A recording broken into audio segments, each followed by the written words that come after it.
नमस्कार विद्यार्थी मित्रांनो.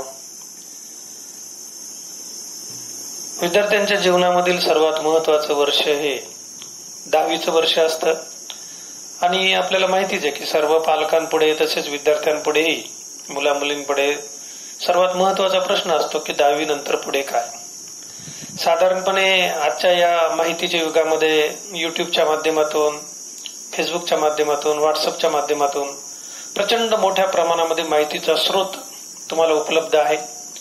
विविध वक्ते आहेत, विविध व्याख्याते आहेत आणि ही सर्व मंडळी त्यांच्या परीने तुम्हाला मार्गदर्शन करत असतात. आणि बऱ्याचदा 14-15 या वयोगटामध्ये तुम्ही असताना जीवनाचं व्यवस्थित नियोजन आपण केलेलं नसतं, माहिती नसते. ज्या उपलब्ध स्रोतातून आपल्याला माहिती मिळते तसं आपण जीवनाचं मार्गक्रमण करायचा प्रयत्न करतो. परंतु मित्रांनो, वर्ग 10वीची परीक्षा दिल्यानंतर प्रत्येकासाठी मार्ग वेगवेगळे असतात. अनेक मार्ग सध्या तुम्हाला उपलब्ध आहेत. ग्रामीण भागातील मुलांसाठी विशेषतः मी आज बोलणार आहे. आणि 10वी नंतर पुढे काय, आजच्या चर्चासत्राचा मुद्दाच मुळात ग्रामीण भागातील जी मुलं आहेत, जी तालुक्याच्या आजूबाजूला खेड्यापाड्यामध्ये राहून स्थानिक जिल्हा परिषद शाळेमध्ये किंवा संस्थेच्या शाळेमध्ये शिक्षण घेतात, अशा मुलांसाठी काही 2 शब्द मार्गदर्शन करावं असं मला आज वाटतंय. आणि म्हणून मी आज तुमच्या समोर आलेलो आहे. मागील 30 वर्षापासून मी शैक्षणिक क्षेत्रात काम करतो. या दरम्यान बऱ्याचशा मुलांचे आयुष्य घडवण्याचं सौभाग्य मला लाभलं. त्या सगळ्या अनुभवाचा सार आज मी तुमच्या समोर थोडक्यामध्ये व्यक्त करणार आहे. वर्ग 10वीच्या परीक्षा दिलेल्या प्रत्येक मुलाने सर्वप्रथम म्हणजे फक्त ग्रामीण भागातील मुलांना, शहरी भागातील मुलांचे प्रश्न वेगळे, शहरी भागातील मुलांच्या महत्वाकांक्षा वेगळ्या आहेत. ग्रामीण भागातील मुलांनी ज्यांचे आई वडील शेतमजूर आहेत, ज्यांचे आई वडील ऊसतोड कामगार आहेत, ज्यांचे आई वडील रोजंदारी करतात, ज्यांचे आई वडील दुकानावर काम करतात, म्हणजे ज्यांना बेसिकली कुठल्याही प्रकारची म्हणजे थोडक्यामध्ये म्हणता येईल आपल्याला भूमिहीन आहे किंवा अल्पभूधारक आहे, कोरडवाहू जमीन त्या ज्यांच्या पालकांकडे आहे, अशा विद्यार्थ्यांसाठी खास म्हणून मी आज बोलणार आहे. की मित्रांनो, काय करायचंय तुम्हाला, माणसाची स्वप्न खूप मोठी असतात, परंतु स्वप्न पहावे, विविध वक्ते सांगतात, त्या स्वप्नावरती मार्गक्रमण करणे, या सगळ्या गोष्टी बाजूला ठेवून सर्वप्रथम माझ्या मते, माझ्या एकंदरीत 30 वर्षाच्या अनुभवातून मी तुम्हाला सांगू इच्छितो की मित्रांनो, तुम्ही अगोदर स्वतःची परिस्थिती ओळखणं अत्यंत गरजेचं आहे. आपली परिस्थिती काय, त्यानुसार तुम्ही निर्णय घेणं आवश्यक आहे. त्याचबरोबर परिस्थितीचा विचार करत असताना आपल्या पालकांची सांपत्तिक स्थिती किती आहे, आपले पालक किती प्रमाणामध्ये आपल्याला शिक्षणासाठी मदत करू शकतात. साधारणपणे आपल्याला खेड्यातून शहरामध्ये शिक्षणानिमित्त जायचंय. काही जण कॅटेगरीमध्ये असतील तर त्यांना थोडीफार शिष्यवृत्ती उपलब्ध होईल. परंतु आजच्या रोजी जर विचार केला, आर्थिक क्षमतेचा जर विचार केला तुम्ही आपल्या पालकांचा, की साधारणपणे आपले पालक त्या ठिकाणी आपल्याला शहरात गेल्यानंतर महिन्याला कमीत कमी 3,000 रुपये पाठवू शकतात का, याचा तुम्ही विचार करून मग स्वप्न पाहावीत, असं माझं तुम्हाला कळकळीचं सांगणं आहे. आता पहिला मुद्दा असा की 10वी नंतर मग एकदा तुमच्या लक्षात आले की आपल्या पालकांची परिस्थिती बेताचीच आहे, आपली स्वप्न फार मोठी, कोणाला PSI व्हायचंय, कोणाला IPS व्हायचंय, कोणाला कलेक्टर व्हायचंय, कोणाला आमदार व्हायचं असेल, कोणाला खासदार व्हायचं असेल, कोणाला नगरसेवक व्हायचं असेल, अशी विविध स्वप्न आज आपल्या समोर आहे. कोणाला IT इंजिनियर व्हायचं असेल, कोणाला डॉक्टर व्हायचं असेल. या सर्व तुमच्या स्वप्नांसाठी आमचं सहकार्य आहे, आमचे आशीर्वाद आहेत. परंतु मित्रांनो, आता 10वी नंतर पहिली स्टेप कोणती, की जर आपल्या पालकांची आर्थिक परिस्थिती ही कमकुवत आहे, ते घरामध्ये राहून या मागच्या 2-3 महिन्याच्या सुट्ट्यामध्ये तुम्हाला त्याची जाणीव झाली असेल, मग त्यावरून ओळखायचं की आपण आपलं मार्गक्रमण करत असताना असा मार्ग निवडायचा की आपण 2 पैसे कमवू शकू. 2 पैसे कमवून आपल्याला पुढे कसं शिकता येईल, मुलगा असेल किंवा मुलगी असेल, याने हा विचार करून आपल्या पालकांवरती जास्तीत जास्त भार पडणार नाही, अशा पद्धतीने मार्गक्रमण करण्यासाठी काय करायचं. तर सर्वप्रथम या 10वी नंतर पुढे काय, ग्रामीण भागातील माझ्या विद्यार्थी मित्रांसाठी मी कळकळीने सांगतो की एकदा की तुम्हाला घरच्यांची परिस्थिती लक्षात आली की त्यानंतर सर्वप्रथम तुम्हाला घ्यायचंय डिसिजन. आणि डिसिजन घेत असताना किंवा आपले पालक आपल्याला 2-3 वर्ष आर्थिक मदत पुरवू शकतात, त्या 2-3 वर्षामध्ये तुम्हाला तुमचं जीवन स्वतःहून जगता येईल असा एखादा टेक्निकल कोर्स करून मग तुमची स्वप्न तुम्हाला प्रत्यक्षात आणायची आहे. म्हणजे आपलं स्वप्न प्रत्यक्षात येण्यासाठी हा काही शॉर्टकट नसतो, यशाला कुठलाही शॉर्टकट नसतो, हे मित्रांनो लक्षात घ्या. म्हणून 10वी नंतरचा पहिला मार्ग, समजा तुमच्या पालकांची आर्थिक परिस्थिती तुमच्या लक्षात आली परंतु तुम्हाला खूप शिकायचंय. आजच्या याच्यामध्ये तुम्हाला शिष्यवृत्ती सोबतच घरूनही शिक्षणासाठी पैसा लावा लागतो.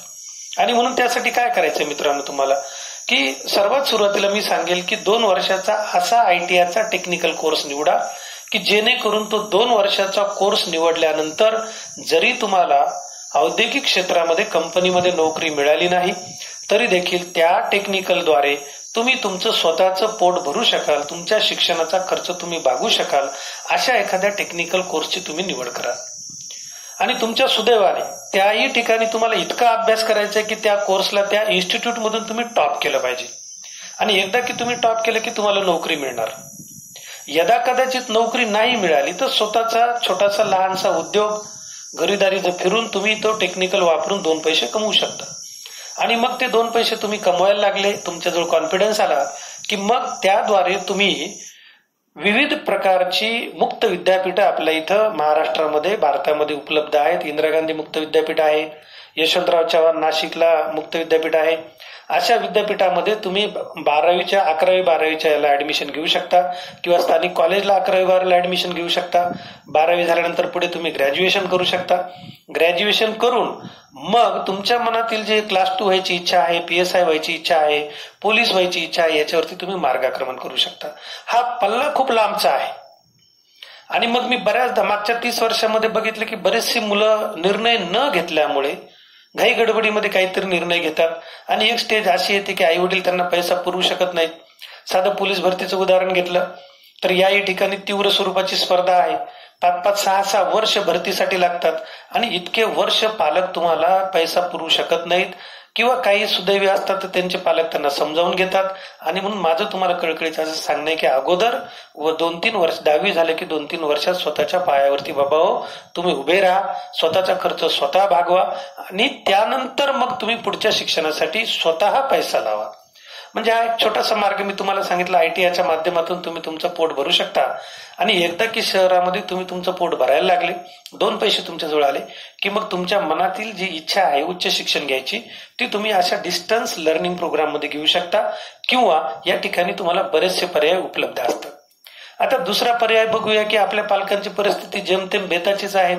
आई वडील दोघंही कष्ट करतायत, 5-5, 10 वर्ष तुम्हाला शिकू शकणार नाहीत आणि म्हणून तुम्हाला शिक्षण घ्यायची जी तुमची तीव्र इच्छा आहे मग त्यासाठी तुम्हाला महाराष्ट्र शासनाचे 3 वर्षाचे इंजिनिअरिंग डिप्लोमाचे कोर्स आहे. कॉम्प्युटरमध्ये आहे, इलेक्ट्रिकलमध्ये आहे, मेकॅनिकलमध्ये आहे, असंख्य साधारणतः 78 ब्रँचेसमध्ये तुम्हाला माझ्या माहितीप्रमाणे डिप्लोमाचे हे 3 वर्षाचे कोर्सेस करता येतात. याही ठिकाणी तुम्हाला खूप अभ्यास करायचा आहे. तुमचं पर्सेंटेज चांगलं असलं, तुम्ही तुमच्या त्या पूर्ण इन्स्टिट्यूटमधून टॉप केलेला असेल तर तुम्हाला कंपन्यामध्ये ट्रेनी इंजिनियरचा जॉब मिळतो. महिन्याला 10 ते 15 हजारापर्यंत तुमच्या स्किल प्रमाणे, तुमच्या बुद्धिमत्तेप्रमाणे आणि ती कंपनी किती देणारी यावरती तुम्हाला तो पगार मिळतो. आणि मग तुम्ही तुमची नोकरी करत पुढचं शिक्षण घेऊ शकता. आता तिसरा मुद्दा असा आहे की या दोन्ही याच्यामध्ये समजा आपल्याकडे पर्सेंटेज नाहीये, ITIला नंबर नाही लागलेला आहे, आपला डिप्लोमाला नंबर नाही लागलेला आहे. मग आता करायचं काय? आई वडिलांची परिस्थिती जेमतेम आहे, आई वडील ऊसतोडीला जातात, काय करायचंय? मग अशामध्येही मार्ग उपलब्ध आहे. 1-1 वर्षाचे 2-2 वर्षाचे शॉर्ट टर्म विद्यापीठांचे कोर्सेस आहेत. मग बागकाम असेल, माळीकाम असेल, शेतीविषयक काही उद्योगाचे, पूरक उद्योगाचे किंवा शेती उद्योगासंबंधी काही कोर्सेस असतील, अशी 1-1, 2-2 वर्षाची डिप्लोमा, 6-6 महिन्याची डिप्लोमा, अशी असंख्य कोर्सेस तुम्हाला या ठिकाणी महाराष्ट्रामध्ये उपलब्ध आहेत. त्या कोर्सेसला प्रवेश घेऊन सांगायचा मुद्दा एकच, आजच्या या व्हिडिओच्या माध्यमातून सर्व विद्यार्थी मित्रांनी मी कळकळीने सांगतोय, फक्त ग्रामीण भागातील की बाबा आपली परिस्थिती तुम्ही अगोदर लक्षात घ्या आणि त्यानुसार निर्णय घ्या. आणि मग हे 1-1, 2-2 वर्षाचे कोर्सेस करून जेणेकरून तुमची स्वप्न तुम्हाला प्राप्त करायची, तर ती स्वप्न प्रत्यक्षात उतरवण्यासाठी जागेपणी तुम्हाला प्रयत्न करायचे. नुसते स्वप्न पाहून काही होत नाही. आज सल्ले देणारे, मार्गदर्शन करणारे असंख्य व्हिडिओ युट्यूबवरती तुम्ही पाहू शकता, परंतु सल्ला देणं सोपं आहे, सल्ला अंमलात आणणं अतिशय अवघड आहे. आणि म्हणून मागील 30 वर्षाच्या अनुभवावरून तुम्हाला सांगतो की बाबा हो, अगोदर तुम्ही आपली परिस्थिती ओळखा, आपल्या पायावरती उभे राहा. होतं काय, बऱ्याचदा मुलं अशा पद्धतीने पालक त्यांना शहरामध्ये शिकवायला पाठवतात. नंतर पालकांची परिस्थिती अशी होती की शहरातला खर्च त्यांना मुलांचा झेपवत नाही. आणि म्हणून जी आपली मिडल क्लासमध्ये, लोअर मिडल क्लास या वर्गामधील जे आपले विद्यार्थी मित्र आहेत, मैत्रिणी आहेत, मुली आहेत, या सर्वांनी 10वी नंतर पुढे काय या प्रश्नाचं उत्तर हे तुमच्यामध्ये दडलेलं आहे की बाबा आपली परिस्थिती ओळखा. सर्वात पहिला मुद्दा जो आपण आता क्लिअर केला की या परिस्थितीनुसार तुम्हाला डिसिजन घ्यायचं आहे. कितीही कमी म्हणलं, शहराच्या ठिकाणी आपल्याला शिकायला जायचं तर महिन्याला कमीत कमी 3,000 रुपये तुमच्या राहण्या खाण्यापिण्याला लागणार आहेत आणि तेवढे तुमच्या पालकांनी तुम्हाला पुरवले पाहिजेत.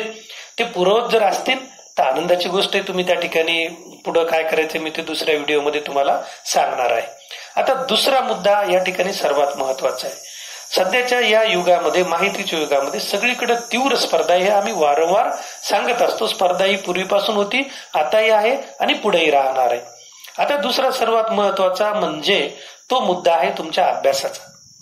जर तुम्ही ग्रामीण भागामध्ये शिकत असताना 10वीची परीक्षा देताना जर कॉपी केलेली असेल तर मित्रांनो पुन्हा एकदा सांगतो, जर कॉपी केलेली असेल तर ही कॉपी तुम्हाला निश्चित शहरामध्ये गेल्यानंतर प्रत्येक कोर्सेसच्या ठिकाणी अतिशय कडक परीक्षा होतात आणि त्या ठिकाणी मग तुमचा भ्रमनिराश होऊ शकतो. म्हणून या व्हिडिओच्या माध्यमातून मी तुम्हाला सावध करू इच्छितो की मित्रांनो, जर तुम्ही कॉपी केली असेल तर मराठीमध्ये एक गीत आहे, सुभाषित आहे, देह करी जे जे काही आत्मा भोगितो रे नंतर, जैसे जाचे कर्म तैसे फळ देतो रे ईश्वर. आणि म्हणून मित्रांनो ही कॉपी तुम्हाला तिथं नडणार आहे.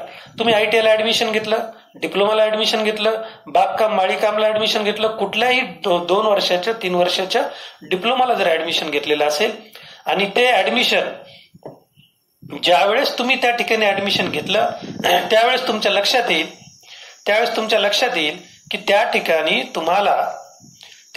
तुम्हाला फक्त अभ्यास करावा लागणार आहे आणि त्या अभ्यासाच्या माध्यमातून तुम्हाला परीक्षा द्यावी लागणार आहे. कारण त्या ठिकाणी कुठलाही कॉपीचा प्रकार नसतो आणि म्हणून त्या ठिकाणी तुम्हाला गेल्यानंतर पहिल्या दिवसापासून हे मनोमन गाठ बांधावी लागेल की मी शहरात माझी परिस्थिती बदलायला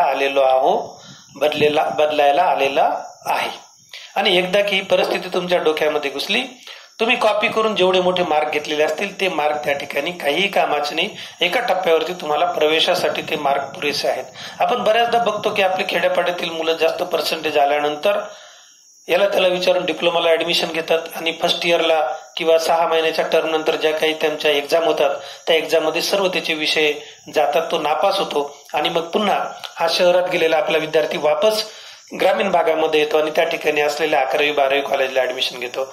आणि म्हणून मित्रांनो, जर तुम्ही कॉपी केली असेल तर स्वतःचं आत्मचिंतन करा की बाबा मी परीक्षा कॉपी देऊन पास केलेली आहे, त्या पर्सेंटेजवरती माझा ITI नंबर लागलेला आहे, माझा डिप्लोमाला नंबर लागलेला आहे. आणि म्हणून पहिल्या दिवसापासून तुम्हाला आपल्या आई वडिलांचे कष्ट डोळ्यासमोर आणून काय करायचंय तर पहिल्या दिवसापासून अभ्यासाला अशी सुरुवात करायची, इतका अभ्यास करायचा आहे की त्या परीक्षेमध्ये तुम्हाला टॉप करायचं, तर तुमची परिस्थिती बदलेल.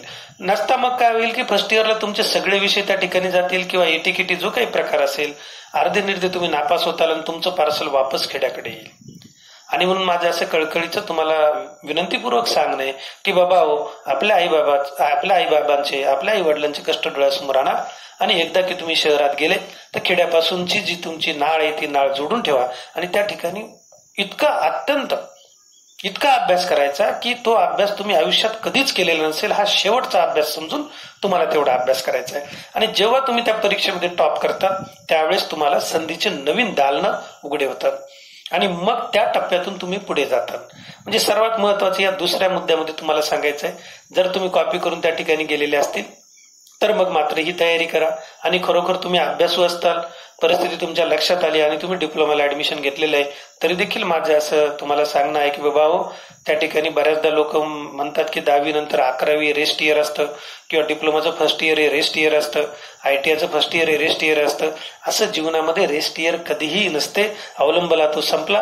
कुठल्याही प्रकारचा आराम आपल्या जीवनामध्ये नसतो. कष्ट आणि कष्ट. एका ठिकाणी गीताई या पुस्तकामध्ये विनोबा भावे सर्वात सोपं सांगतात की ज्यांना लक्ष्मीचं वरदान नसतं त्यांनी सरस्वतीची आराधना करावी.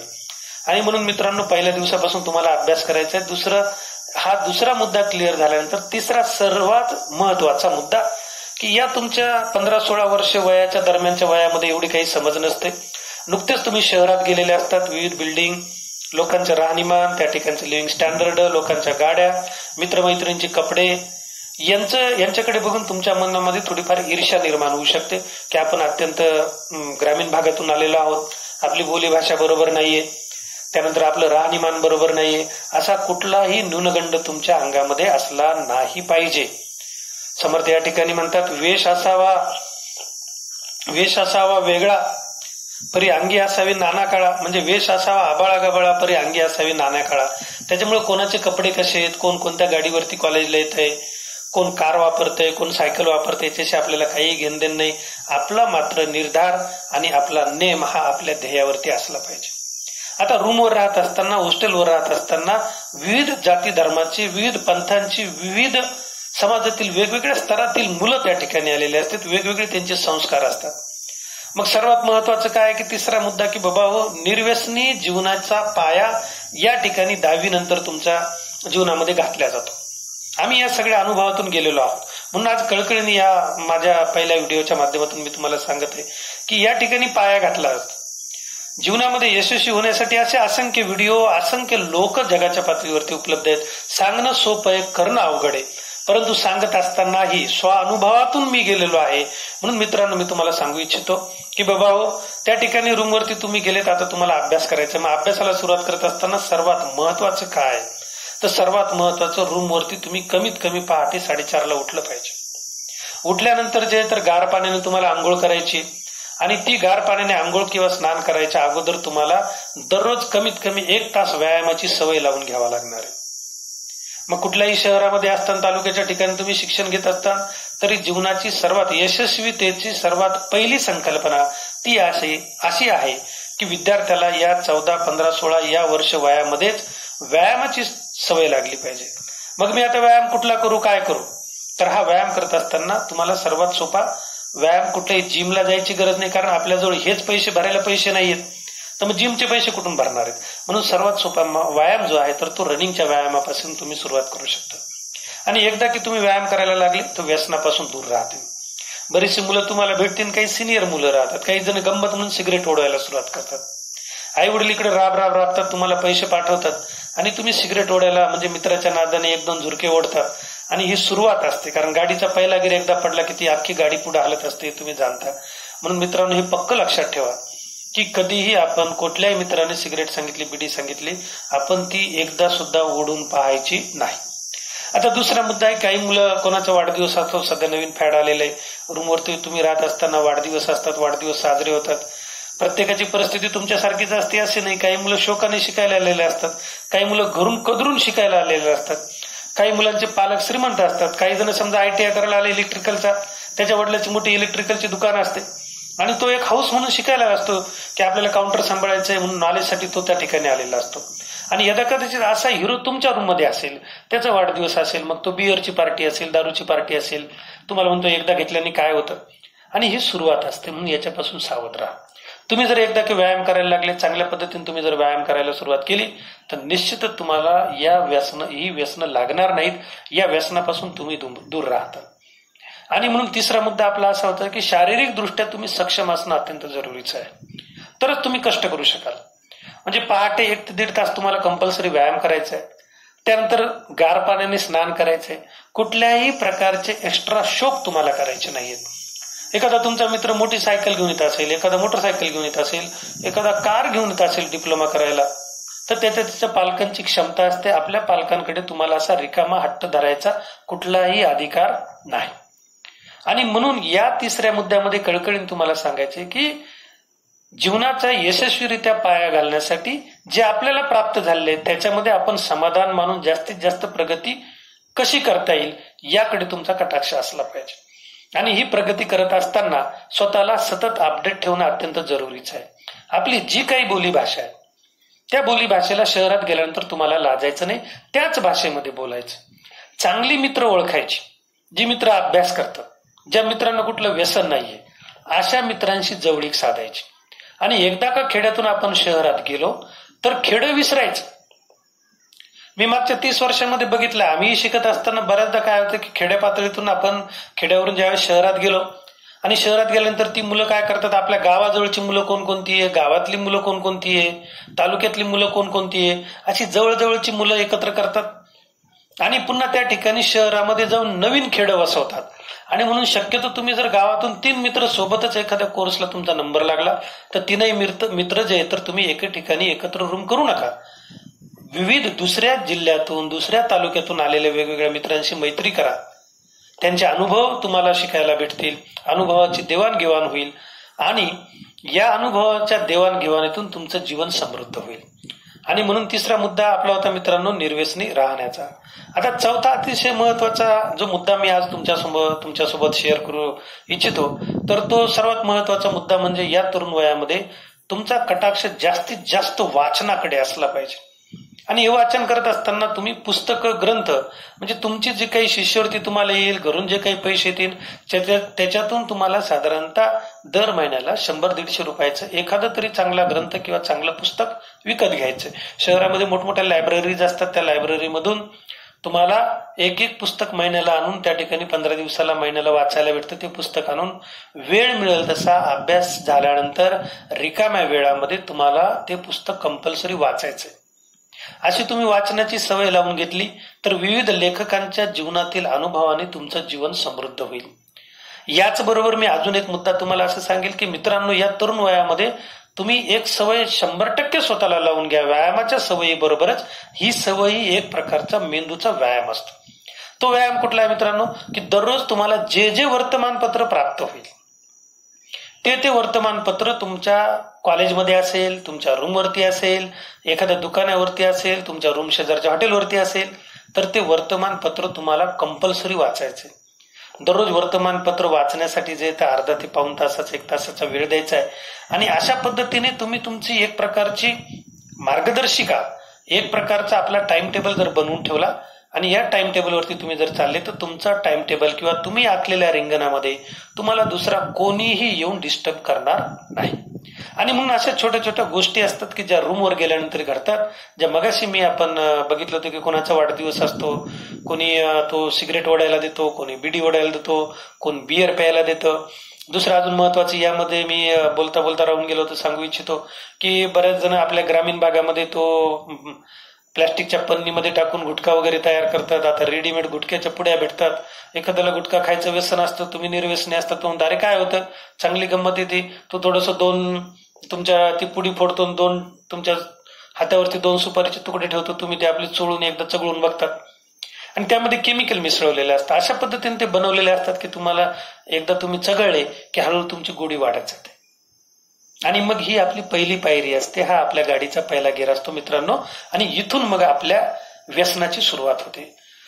हे म्हणजे प्रत्यक्ष अनुभव मी आज तुमच्याशी शेअर करत आहे. म्हणून ग्रामीण भागातून 10वी नंतर पुढे काय, या आपल्या सत्रामध्ये आपण चर्चा करत आहोत मित्रांनो.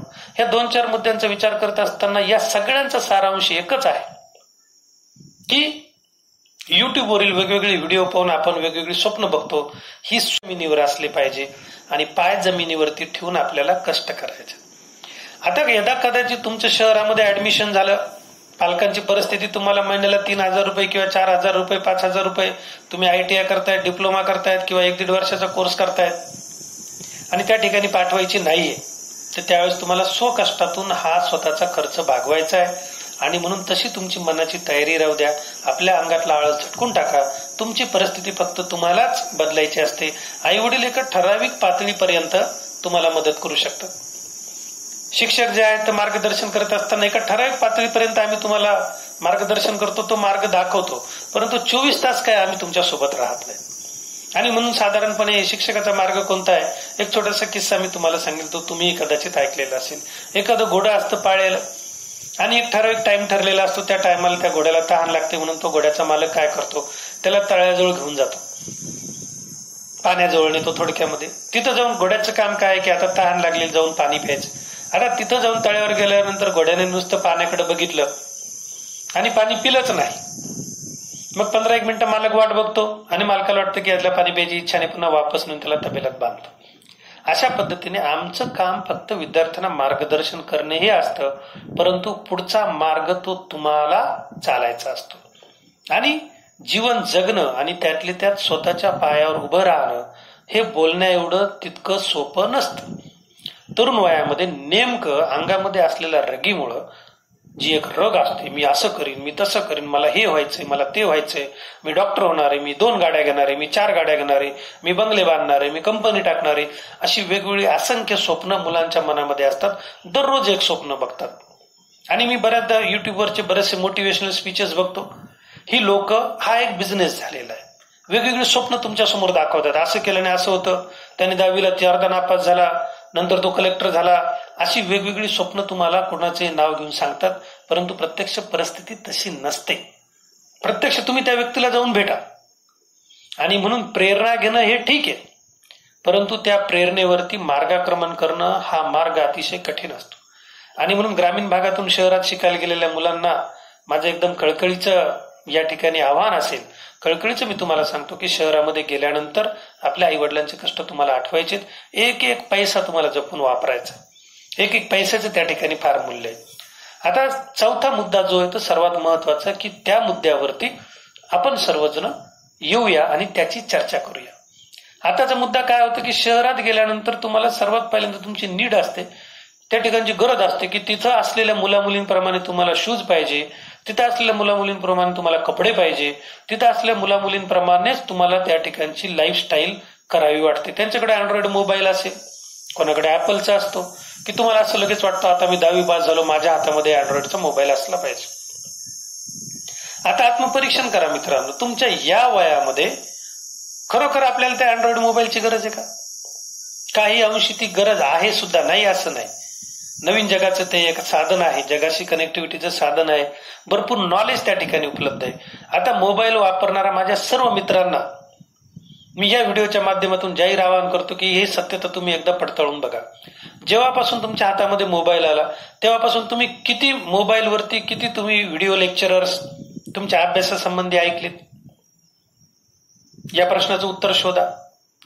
मोबाईलच्या माध्यमातून तुम्ही गुगल सर्च इंजिनवरती किती तुमचं ज्ञान वाढेल अशा पद्धतीने काही सर्चिंग केलेली, किती तुम्ही नोट्स काढलेल्या आहेत मोबाईलवरून, या प्रश्नाची उत्तर स्वतःला विचारा. किती तुम्ही एक कागद समोर ठेवून त्या ठिकाणी मोबाईलवरती मोठमोठ्या ग्रंथांच्या मोठमोठ्या कादंबऱ्यांच्या PDF तुम्ही वाचून काढल्यात, या प्रश्नाची उत्तर आहेत. मोबाईल, अँड्रॉइड मोबाईल तुमच्या पालकांनी तुम्हाला घेऊन दिल्यानंतर विद्यार्थी मित्रांनो तुमच्यापैकी किती जणांनी मोबाईलवरून 100 सुविचार लिहून काढलेत? हे सगळं आपण केलंय का? किती जणांनी चांगले उत्कृष्ट असे चित्रपट मोबाईलवरती बघितलेत? किती जणांनी शैक्षणिक या ठिकाणी आपलं ज्ञान वाढेल अशा पद्धतीचे व्हिडिओ मोबाईलवरती तुम्ही डाउनलोड करून ठेवलेत? तर या सगळ्या प्रश्नांची उत्तरं शोधा. आणि उत्तराच्या शेवटी माझ्या माहितीप्रमाणे तुमच्या सर्वांच्या पक्का असं लक्षात येईल की मोबाईल हातात आल्यापासून जीवनातील म्हणजे दिवसातील 24 तासापैकी साधारणतः झोपायचे 7 तास वेळ जर सोडला तर जवळपास 15 ते 16 तास हे तुमचे त्या मोबाईलमध्ये जातात. आता साधं सिंपल आहे, साधारणतः आपल्याला 84 दिवसाचा कुठलाही पॅक टाकायचा तर सरासरी 400 रुपये लागायला लागले. बरोबर मित्रांनो, आता 500 रुपये लागायला लागले, म्हणजे 3 महिन्याला 500 रुपये लागायला लागले. 3 चौक 12 आणि 5 चौक 20 म्हणजे वर्षाकाठी साधारणतः 2000 ते 2500 रुपये वेळ जो आहे, इतके पैसे म्हणजे 2500 रुपये आपले मोबाईलच्या अँड्रॉइड मोबाईलच्या डाटामध्ये टाकावे लागतात किंवा तेवढा पैसा आपला जातो. हे 2500 रुपये सोपे असतात मित्रांनो, हे कमवायला गेल्यानंतर खूप मोठे आहे. 2100 रुपये सध्या 1 क्विंटल गव्हाचा भाव सुरू आहे, जो साधारणतः एक कुटुंब, दोघं नवरा बायकोचं आणि एका मुलाचं कुटुंब वर्षभर खाऊ शकतं. आणि म्हणून हा एक एक पैसा अत्यंत महत्वाचा आहे. अतिशय प्रतिकूल परिस्थितीतून ग्रामीण भागातील मुलांना शिक्षण घ्यावं लागतं. म्हणून बाबा हो, तुम्ही 10वीला कॉप्या केलेल्या असतील, काही ना काही व्यसनं असतील तर ते व्यसनं लवकर सोडा. आपल्या आई वडिलांची परिस्थिती लक्षात घ्या आणि त्या पद्धतीने कोर्सेसची निवड करा. उगा एखादा म्हणतो की मला कलेक्टर व्हायचंय, कोणी म्हणतो मला IAS व्हायचंय, कोणाला IPS व्हायचंय, कोणाला पोलीस व्हायचंय, कोणाला MPSC करायचंय. हे सगळं करत असताना ज्या पद्धतीने आपण या व्हिडिओची सुरुवात केली होती ती म्हणजे सर्वात महत्वाची की आपलं प्राप्त परिस्थिती ओळखणे आणि त्या परिस्थितीतून तुम्हाला मार्ग काढायचा आहे. आणि हा मार्ग तुम्हाला काढायचा आहे. बाकी कुठल्याही प्रकारच्या प्रेरणादायक स्टोरी रस्त्यावरती कामाला येत नाही. पोट आपल्याला भरायचं आहे. आणि म्हणून हा एक एक पैसा आपल्या पालकांचा अत्यंत महत्वाचा आहे. तो लक्षात घ्या. तुम्ही कॉप्या केल्या असतील तर काय करायचं तेही सांगितलं. आणि या सर्वांसाठी मी तर कळकळीने सांगेन की हे सोपं आहे सांगणं, की बऱ्याचदा सांगितलं जातं कण वाळूचे रगडीता तेलही गळे, असं काही होत नाही. तेल नाही गळे, आता जो कोण आहे तो माणूस गळे होऊन जातो. आणि म्हणून मी ग्रामीण भागातील या मुलांचं बघितलंय, शहरात जातात आणि त्या ठिकाणी केवळ आपल्या ह्या सवयीमुळं आणि अनावश्यक स्वप्न बघितल्यामुळं वापस त्यांना त्या ठिकाणाहून वापस ग्रामीण भागामध्ये यावं लागतं आणि मोलमजुरी करावी लागते. म्हणून आपली स्वप्न प्राप्त करायची असेल तर अत्यंत कष्टाची तयारी ठेवा आणि ती तयारी तुमची 10वीची परीक्षा झाली की तेव्हापासूनच सुरू करा बाबा हो. आणि एकदा की तुम्ही हे 10वी झाल्यानंतर 2-3 वर्ष तुमच्या कोर्सेसच्या माध्यमातून तुमचं स्वतःच पोट भरेल एवढं तुम्ही कमवायला लागले की मग पुढं तुमचे मार्ग तुमच्या जवळ आहे. तुम्हाला कोणीही सांगायची गरज पडणार नाही. आज तुम्ही कुठलाही प्रश्न गुगल सर्च इंजिनवरती टाईप केला, तुमच्या सगळ्या प्रश्नांची उत्तरं तुम्हाला मिळून जातात. आणि म्हणून फक्त एका प्रश्नाचं उत्तर मिळत नाही, ते म्हणजे पैसा मिळवायचा कसा, कमवायचा कसा. हे बरेच जण सांगतात, पण तो कमवलेला मिळवून खिशात ठेवायचा कसा हे कोणीही सांगत नाही. ते तुम्हाला शिकायचंय. आणि म्हणून एकदा की आपण या ठिकाणाहून शहरात गेल्यानंतर शिक्षणाचं माध्यम असू, या शिक्षणाच्या माध्यमातूनच आपण यशस्वी होणार आहोत हे लक्षात घ्या. आणि म्हणून ज्या ज्या मित्रांना आपापल्या परिस्थितीची जाणीव आहे त्या मित्रांनी आजच्या या व्हिडिओच्या माध्यमातून तुम्हाला काही मार्गक्रमण करता येतंय का यावरती विचार चिंतन, विचार मंथन होणं अत्यंत जरुरीचं आहे. वेगवेगळ्या व्यक्तींना भेटा, त्यांच्याशी चर्चा करा आणि दिवसातील साधारणतः 8 ते 10 तास आपण आपलं स्वतःचं नॉलेज कशा पद्धतीने वाढेल किंवा वाढवतोय का या प्रश्नाची उत्तरं स्वतःला विचारून बघा. फेसबुकवरती तुम्ही कितीही कमेंट लिहिल्या, व्हॉट्सअपवरती तुम्ही कितीही कमेंट लिहिल्या, व्हॉट्सअपचे कितीही मेसेज इकडून तिकडे फॉरवर्ड केले, व्हॉट्सअपचे मेसेज फेसबुकवरती फॉरवर्ड केले, तुमचे कितीही फोटो तुम्ही फेसबुकवरती टाकले, तुमचे कितीही फोटो तुम्ही इंस्टाग्रामवरती टाकले, तर या सगळ्या फोटोतून, या सगळ्या टाइमपासमधून तुमचं पोट भरणार नाही. आणि म्हणून जे जे असे लोअर मिडल क्लास मधले विद्यार्थी आहेत त्यांनी सर्वात सुरुवातीला 10वी झाल्यानंतर येत्या 2-3 वर्षात म्हणजे वय वर्ष 18 होईपर्यंत तुमच्याजवळ साधारणपणे तुमचं पोट भरता येईल एवढी मिळकत असणं अत्यंत जरुरीचं आहे. आणि हेच सांगण्यासाठी आज आपण भेटत आहोत. विविध मुद्द्यांची आपण मागच्या याच्यामधून चर्चा केली. एक मुद्दा बोलण्याच्या ओघामध्ये राहून गेला आणि तो मुद्दा असतो ईर्षेचा. शहरात गेल्यानंतर आपण स्वतःला कमी नाही समजायचं भावानं, बिलकुल कमी नाही समजायचं. तुमचं पर्सेंटेज समजा 78% शहरातल्या एखाद्या मुलीने विचारलं तुझं पर्सेंटेज किती, बिलकुल भ्यायचं नाही, डायरेक्ट सांगायचं 95% पर्सेंटेज आहे. एकही कॉपी केली नाही. आमच्या आष्टीला किंवा आमच्या गावामध्ये कुठल्याही प्रकारच्या कॉप्या चालत नाहीत. आणि अशा पद्धतीने सांगायचं आणि तशा पद्धतीने स्वतःला अपडेट करायचं. आता ज्यावेळेस 10वी झाल्यानंतर आपण शहरात जातो त्या ठिकाणी हिंदीची एवढी आपल्याला अडचण येत नाही. हिंदी चित्रपटामुळे महत्वाची अडचण येते की इंग्रजीची. आता इंग्रजीचं कधी अभ्यास केलेला नाही, 10वी पुरते क्लास लावले, पास झालो, इकडून तिकडून कॉप्या करून. आता शहरात गेल्यानंतर बऱ्याच ठिकाणी इंग्रजी डिप्लोमाला मुलं असतील ती इंग्रजीची अडचण येते, सर्वांनाच येते. मग यावरती माझा व्यक्तिगत माझ्या जीवनातला असा स्वतःचा अनुभव आहे की मित्रांनो काय करायचंय, शहरामध्ये आपल्याला इंग्रजीचे पेपर विकत मिळतात. तुम्ही रूमवरती जे 2-3 जण आहे, साधारणतः आताच्या परिस्थितीमध्ये जर बघितलं 5 रुपयाला एक पेपर भेटतो, 5 दुनी 10 रुपये होतात, महिन्याचं बिल होतं 300 रुपये. बघा, डाटापेक्षा हे बिल कमी आहे. मग 2 मित्रांनी जर एकत्र तुम्ही आले, एक मराठी पेपर लावायचा आणि एक इंग्रजी पेपर लावायचा. समजा तुम्ही एक मराठी वर्तमानपत्र लोकमत लावला तर लोकमतचं इंग्लिश व्हर्जन आहे लोकमत टाइम्स. मग तुम्हाला काय करायचे, दोन्ही पेपर लावायचे. म्हणजे स्वतःहून कुठेही क्लासला न जाता इंग्रजीवरती तुम्हाला कशा पद्धतीने प्रभुत्व प्राप्त करता येईल याचा मी छोटीशी ट्रिक सांगतोय जी मी माझ्या जीवनामध्ये अवलंबली आणि आज रोजी मला बऱ्यापैकी इंग्रजीमध्ये फ्लुएन्सी, इंग्रजीमध्ये मी चांगलं बोलू शकतो. म्हणून हा अनुभव मी तुमच्याशी शेअर करतोय. मग काय करायचे की रूमवरती तुम्ही हे पेपर लावले, वर्तमानपत्र लावल्यानंतर अगोदर मराठी पेपर वाचून घ्यायचं. म्हणजे कॉलेजहून आले किंवा तुमचे जे काही क्लास असतील त्याच्यावरून आले, जो तुमचा वेळ आहे वाचनासाठी साधारणतः 24 तासातला 1 तास वेळ तुम्ही काढाच. हा समृद्ध जीवनाचा पाया असतो, हा समाधानी जीवनाचा पाया असतो आणि हा एका सभ्य व्यक्तीच्या जीवनाचा पाया असतो. हा पाया तुम्ही घालून घ्या. जो 1 तास तुम्ही वेळ काढलेला आहे त्या वेळेमध्ये तुम्हाला काय करायचं का अगोदर पहिल्या अर्ध्या तासामध्ये मराठी पेपरच्या ज्या तुम्हाला इंटरेस्ट आहे त्या बातम्या वाचून घ्यायच्या आणि मग तो इंग्रजी पेपर जो आहे, मराठी पेपरमध्ये वाचलेल्या बातम्या तुम्हाला काय करायच्या इंग्रजी पेपरमध्ये वाचायच्या. होतं काय, एकदा, दोनदा, तीनदा, 6 महिने, 7 महिने, वर्ष, ऑटोमॅटिक आपला मेंदू काय करतो की मराठीतल्या शब्दांची इंग्रजीतल्या शब्दांशी सांगड घालतो आणि ऑटोमॅटिकच तुम्हाला इंग्रजी शब्द तुमच्या मेंदूमध्ये स्टोअर होतात. आणि वर्षभरानंतर तुम्हाला अशी जाणीव होते, कारण एकदा डाटा इथं सेव्ह झाला. साधा अँड्रॉइडमध्ये बघा, तुम्ही एखाद्याचा नंबर सेव्ह केलेला असेल तरच तो नंबर तुम्हाला अँड्रॉइड मोबाईल दाखवतो, आणि जर नंबर सेव्ह केलेला नसेल तर कसा दाखवेल. आणि इंग्रजी ही जगभरात बोलली जाणारी भाषा आहे. 6.5 अब्जापेक्षा जास्त त्याच्यामध्ये शब्द आहेत. एवढे शब्द तुम्हाला पाठ होतील का? आणि म्हणून इंग्रजीचे शब्द पाठ करून इंग्रजीवर कधीही प्रभुत्व प्राप्त करता येत नाही.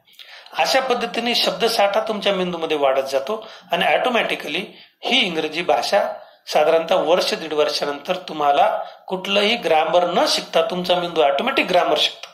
ऑटोमॅटिक त्याला व्याकरण माहिती होतं, तुमचा मेंदू तुम्हाला बरोबर इंग्रजीचे वाक्य तुमच्या तोंडातून बाहेर पडतात. हा प्रयोग तुम्ही जेव्हा शहरामध्ये जाताल त्यावेळेस आठवणीने करून बघा. आणि कंपल्सरी मगाशी मी तुम्हाला सांगितलं होतं की वाचनाची सवय लावून घ्या. पहिल्या दिवशी या सवयीला तुम्हाला एका जागेवर बसणं होणार नाही. 1-2 पानं वाचायची, खून करून ठेवायची. वाचन करत असताना आपल्या खिशामध्ये नेहमी डायरी ठेवायची. एखादं चांगलं वाक्य त्या ठिकाणी तुम्हाला सापडलं, त्या कादंबरीमध्ये, त्या कथेमध्ये, तर ते वाक्य त्या तुमच्या डायरीवरती लिहून काढायचं. हिंदी कादंबऱ्या आहेत आज तर असंख्य आहे. आज काही एवढे पूर्वीसारखे पैसे लागत नाही. आम्ही शिकायला असताना कुठले ग्रंथ विकत घ्यायचे तर पैसे देऊन तो ग्रंथ घ्यावा लागायचा. लायब्ररीमध्ये 2-2, 3-3 महिने आम्हाला त्या पुस्तकाची वाट बघावी लागायची. आज तसं नाही. गुगलच्या माध्यमातून तुम्हाला पीडीएफ स्वरूपामध्ये आज आपल्याकडे भरपूर कादंबऱ्या, भरपूर ग्रंथ तुम्हाला पीडीएफच्या स्वरूपामध्ये उपलब्ध आहेत. आणि म्हणून मोबाईलचा तशाही पद्धतीने तुम्हाला वापर करता येईल. आणि म्हणून मित्रांनो, कळकळीने तुम्हाला सांगतोय की बाबा हो, आपली परिस्थिती ओळखा आणि शहरामध्ये गेल्यानंतर उगाच रिकामे 4-5 पॅन्टी, 5-10 शर्ट, बूट, इकडून तिकडून केस रंगवायचे, काहीतरी असे कुठलेही प्रकार करू नका. निदान तुम्ही गावाकडे आल्यानंतर आम्हाला ओळखू आले पाहिजे की आपल्या गावातलाच मुलगा आहे म्हणून. आणि म्हणून कोणाची अशी बरोबरी करायची नाही. कोणी सरी घातली म्हणून आपण गळ्यामध्ये दोरी घालायची नाही. एखाद्या ज्याच्यामध्ये 5 तोळ्याचं लॉकेट असेल एखाद्या विद्यार्थ्याच्या गळ्यामध्ये की आपण लगेच जाऊन गाड्यावरती कुठंतरी 100-150 रुपयाचं लॉकेट घ्यायचं, लोखंडाचं, पॉलिश केलं गळ्यात घालायचं. अशी कोणाची बरोबरी करायची नाही. फक्त ज्ञानाची बरोबरी करायची. तुम्ही कपड्याची बरोबरी करायला लागले, बुटाची बरोबरी करायला लागले, मोबाईलची बरोबरी करायला लागले तर शहरामध्ये आईबापाचा पैसा आहे तोपर्यंत तुम्ही राहू शकाल आणि नंतर रस्त्यावरती उतराल. परिस्थिती अत्यंत बिकट आहे. प्रत्येकाला आपापला मार्ग आपल्या पायावरती उभा राहायचा, स्वतःला निवडायचा आहे. तुम्हाला फार तर लोक बाहेरून मदत करतात. सर्व काळ तुम्हाला आयुष्यभर काही कोणीही मदत करणार नाही. आज आपल्याला उपलब्ध असलेले आपले आई वडील काही सदाकाळ आपल्यासोबत राहणार नाही. काळाची त्यांनाही मर्यादा आहे. किती दिवस तुम्हाला मदत करणार आहे. आणि म्हणून ग्रामीण भागातील या आपल्या माझ्या सर्व लाडक्या भावांनो, विद्यार्थ्यांनो, 10वी झाल्यानंतर आपल्या करिअरची आखणी तुम्ही करा. स्वतःला विचारा की मी किती अभ्यास केलेला, मी किती कष्ट करू शकतो, माझा अभ्यास करायचा स्टॅमिना किती आहे. असे प्रश्न स्वतःला विचारा. मी स्वतःला किती अपडेट करतो, दररोज ज्ञानाच्या किती गोष्टी मी माझ्या डोक्यामध्ये घालतो. या सगळ्या गोष्टी तुम्हाला आठवायच्यात. आणि या सगळ्या गोष्टी आठवल्यानंतर मार्गक्रमण करून तुम्हाला पुढे जायचंय. माझ्या यथामती मी तुम्हाला या ठिकाणी माझ्या 30 वर्षाच्या अनुभवावरून मार्गदर्शन केलेलं आहे. पुढच्या व्हिडिओमध्ये मी मार्गदर्शन करणार आहे. तुम्हाला ग्रामीण भागातील सर्व विद्यार्थ्यांना खूप खूप हार्दिक शुभेच्छा. आणि हा व्हिडिओ जर तुम्हाला आवडला असेल तर निश्चितच आमच्या चॅनलला तुम्ही सबस्क्राईब करा. भेटूया पुढच्या व्हिडिओमध्ये. धन्यवाद विद्यार्थी मित्रांनो.